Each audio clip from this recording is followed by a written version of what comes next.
tiens tout d'abord à remercier les organisateurs pour l'invitation et je les félicite et je félicite professeur Saïd Chrabé vraiment pour la qualité de l'organisation.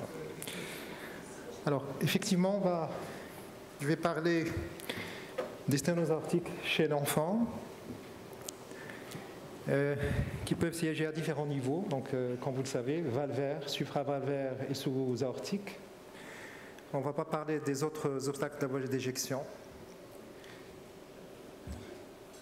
La prise en charge thérapeutique de ces sténoses pose un certain nombre de questions auxquelles il va falloir répondre pour garantir une qualité de prise en charge. Tout d'abord, le type de l'obstacle et la sévérité de cet obstacle, et aussi les conséquences qui vont permettre d'établir le timing de la réparation et le type de traitement qu'on va réaliser. Une question persiste cependant. C'est une question qui est très importante à laquelle il faut toujours essayer de répondre. Ça concerne les résultats, non pas à court terme, parce que généralement les résultats sont bons, mais à moyen et court et long terme, et c'est un aspect auquel on va s'intéresser de près tout au long de cette présentation. Donc on va commencer par les obstacles sous-aortiques, qu'on attribue à une anomalie de la géométrie de la voie d'éjection, qui va favoriser la formation de fibroblastes et induire la formation de ces obstacles, la membrane fine localisée, les anneaux fibreux épais, les bourrelets fibreux musculaires, enfin les tunnels fibromusculaires. Alors, il faut savoir que ces obstacles peuvent contracter des rapports étroits, voire fusionner avec la valve aortique. Et dans certains cas, on peut avoir aussi une migration, une colonisation fibreuse au niveau des sigmoïdes, ce qui va compliquer le traitement chirurgical et expliquer les récidives. L'indication chirurgicale est posée lorsque le gradient dépasse les 20, entre 20 et 50 selon les recommandations européennes ou américaines. Nous, on va suivre plutôt les recommandations européennes et on posera l'indication opératoire quand le gradient se rapprochera des 50. Quoi qu'il en soit, l'indication sera formelle dès l'apparition d'une insuffisance aortique, tout en sachant que chez l'adulte, ces insuffisances aortiques évoluent très peu et ne constituent pas un critère d'opérabilité immédiate. Alors, sur le plan technique, l'abord de ces anomalies se fait par voie transaortique à travers la valve aortique. À la suite, on va commencer par une résection assez agressive des tissus fibreux au niveau de la région sous-sigmoïdienne droite. Et on en profitera pour réséquer aussi du muscle, le cas échéant. À la suite, on va poursuivre la résection au niveau du segment sous la sigmoïde non coronaire, où l'on voit croiser ici les voies de conduction. Et on voit que cette membrane va fusionner avec la sigmoïde, ce qui va compliquer un peu donc, la résection. On fera très attention à ne pas léser la sigmoïde qu'on voit ici. On poursuit au niveau des autres segments, notamment la région de la mitrale. Donc le résultat post-opératoire, et vous voyez ici l'effet de l'excision musculaire. On le fait dans l'objectif d'émousser un peu cette angulation et réduire au maximum les risques de récidive. En cas de tunnel fibreux, donc la résection n'est pas suffisante et le plus souvent il va falloir associer un élargissement de la voie d'éjection selon des techniques, notamment le Kono modifié. Alors, si les résultats immédiats, comme on l'a dit, sont bons, il faut savoir que 25% des cas vont présenter des événements dans les 5 ans qui suivent donc la cure chirurgicale.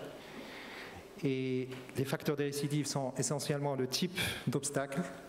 Les membranes localisées représentent le risque de récurrence le plus faible. Et puis, il y a les membranes qui ont une distance très faible avec les sigmoïdes et les formes impliquant la valve mitrale et aortique. Les patients opérés tardivement avec un gradient qui dépasse les 60 mm de mercure présentent aussi un risque plus accru de récurrence. Alors, les obstacles valvaires vont poser des problèmes différents. Ils peuvent être dus à des valves extrêmement dysplasiques avec des petits anneaux, et le plus souvent à des bicuspidies. Et nous avons ici, donc, selon la classification de Sievers, les différents phénotypes. Il faut savoir que la classification de Sievers a plutôt un intérêt pronostique. Le type 0 et 2 présentent les évolutions les plus précoces. Cela dit, pour la prise en charge chirurgicale, nous avons besoin de plus de la description de la symétrie des valves. Là, c'est plus utile pour les cas fiants. Pour les cas sténosants, il va falloir étudier l'anatomie de l'insertion valvaire des sigmoïdes. Donc là, nous avons une anatomie normale avec les 3 sigmoïdes. Ici, la forme la plus favorable des bicuspidies. Et là, on s'approche des monocuspes. Donc vous comprendrez bien que on ouvrira plus volontiers les sigmoïdes qui sont le plus normales, et dans les cas extrêmes, on sera obligé de faire soit des reconstructions commissurales, soit carrément création de néocommissures. Sur le plan clinique, ces sténoses peuvent se présenter soit sous forme d'une sténose aortique critique du nouveau-né, qui est une urgence néonatale, soit apparaître progressivement chez l'enfant. Ce sont les sténoses aortiques non critiques. Alors, le traitement de la sténose aortique critique chez le nouveau-né peut se faire de 2 façons, soit par dilatation, par cathétérisme interventionnel, soit par chirurgie. Il faut savoir que la dilatation, bien qu'elle puisse paraître moins invasive, elle comprend quand même un risque important d'échec, avec plus de risques d'obstacles résiduels, comme vous le voyez sur ce graphique, et plus de fuites.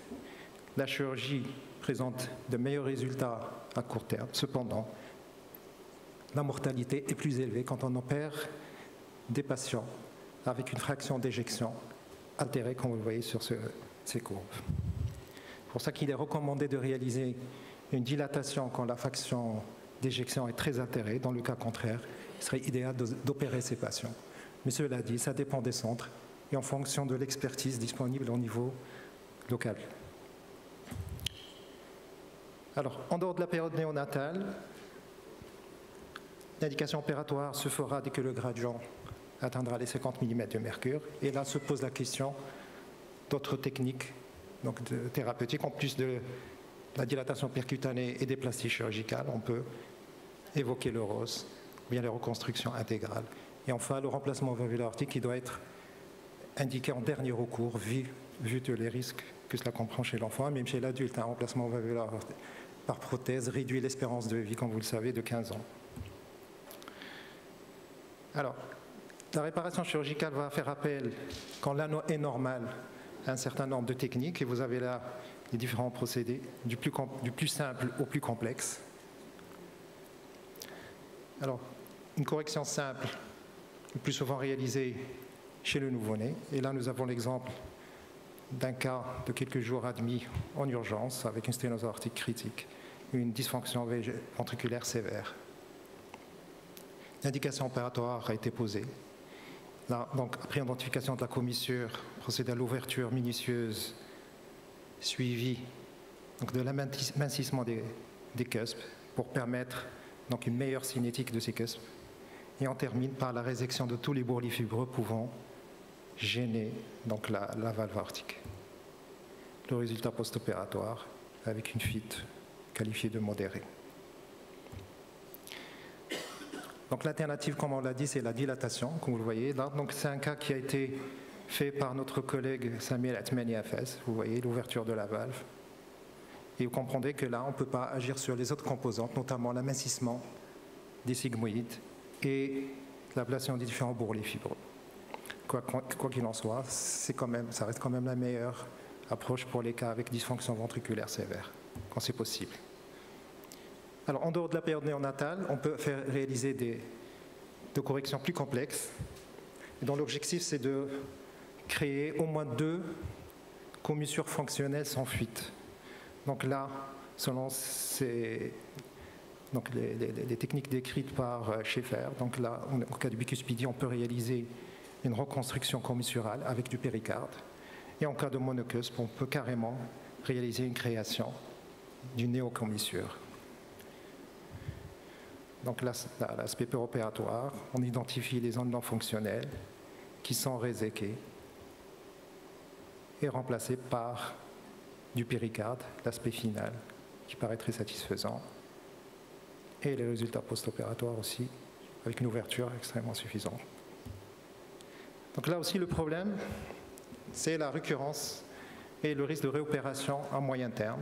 Et comme vous le voyez sur ces graphiques, dans les 3 ans, on a à peu près plus de 25% des cas qui vont nécessiter un complément thérapeutique. Et ce taux va augmenter en fonction de la complexité de la réparation qui a été réalisée. Donc plus on utilisera du tissu de péricarde et de procédés d'extension des sigmoïdes, plus le risque de réopération sera important. Et là, quel que soit l'âge, avant 10 ans et même chez l'adulte. Donc, vu tout ça, vu tous ces problématiques posées par les plasties, est-ce qu'il ne faut pas évoquer les autres possibilités thérapeutiques, notamment le ROS ou le Zaki? Le Zaki qui est un procédé qui va permettre de reconstruire toute la valve aortique en créant 3 commissures avec du péricarde. Alors, selon cette étude réalisée à Necker, publiée par Daniel, on voit que le ROS ne fait pas mieux chez l'enfant et que le risque de réopération est pratiquement équivalent. Et ceci dit à plusieurs choses. Donc, il y a un risque d'endocardite, comme vous le voyez ici, qui est plus important selon cette étude dans le ROS que dans les réparations. Il y a aussi le risque de dilatation de l'autogreffe quand on ne réalise pas d'inclusion, ce qui est souvent le cas chez l'enfant. Et enfin, il y a toute la problématique posée par l'évolution de l'homogreffe en position pulmonaire. À cela, il faut ajouter que le ROS est une technique qui ne s'est pas développée au Maroc, vu malheureusement l'absence et la non-disponibilité des homogreffes. Donc, ce qui nous ramène à considérer vraiment l'importance des plasties ou des dilatations en fonction des cas. Alors, certains auteurs se sont posé la question sur l'utilité pour améliorer justement les résultats à moyen long terme de la tricuspidisation de la valve bicuspide. C'est-à-dire, puisqu'on est en mesure, avec différentes procédés techniques, de créer 2 commissures, pourquoi ne pas créer 3 commissures? Est-ce que cela va permettre d'améliorer les résultats à long terme? Les études initiales, on pourrait dire oui, mais dans cette publication de 2022, on voit que ça ne sert strictement à rien de réaliser une tricuspidisation et cela ne ferait que compliquer le geste opératoire. On termine donc par les sténoses supravalvulaires qui peuvent être localisées ou diffuses. Elles vont siéger au niveau de la jonction sinotubulaire et peuvent être associées. Là, donc c'est l'anomalie la plus compliquée qui peut être associée à cette pathologie. Ce sont les sténoses des ostia coronaires. Et là, vous avez les différents types. Ça peut être localisé, ça peut être causé par une fusion entre la sigmoïde et le bourrelet fibreux. Et enfin, on peut avoir des sténoses diffuses. L'indication opératoire, le plus souvent, doit être posée de façon précoce, car ce sont comme on l'a vu, ce sont des formes qui peuvent être associées à des troubles de la perfusion myocardique, donc il ne faut pas trop traîner pour opérer ces patients. Et la technique la plus utilisée, et que nous avons aussi adoptée, c'est la technique de Bromm, qui consiste à élargir l'ensemble des 3 sinus avec du patch, avec un patch en péricarde ou en homogreffe. L'avantage de cette technique par rapport à d'autres, comme le DOTI, c'est qu'elle permet de restaurer intégralement la géométrie de la racine aortique. Elle expose aussi de façon efficace les ostia coronaires en cas de nécessité pour d'éventuelles plasties. Donc, là, nous avons un cas d'un enfant de 18 mois adressé pour un obstacle au niveau de l'aorte. Et vous voyez ici la sténose qu'on identifie parfaitement. Donc l'aspect péropératoire après ouverture de l'aorte, vous voyez un pertus à travers lequel on arrive à peine à percevoir la valve aortique et l'épaisseur de la paroi. Donc on commence par ouvrir le sinus non coronaire et on poursuit par l'ouverture des autres sinus, notamment le sinus coronaire droit. Et vous voyez, au fur et à mesure qu'on ouvre, on s'aperçoit de la sévérité de la gangue fibreuse qui vient obstruer la voie de sortie, donc le culot aortique. et même gêner la perfusion de la coronaire droite. Donc la mise en place du patch d'élargissement. Et puis on poursuit la correction par l'ouverture du sinus coronaire gauche. Vous le voyez ici. On en profite pour vérifier l'état de l'ostium coronaire et le cas échéant, on réalisera une plastie d'élargissement de l'ostium, ce qui a été réalisé chez cet enfant.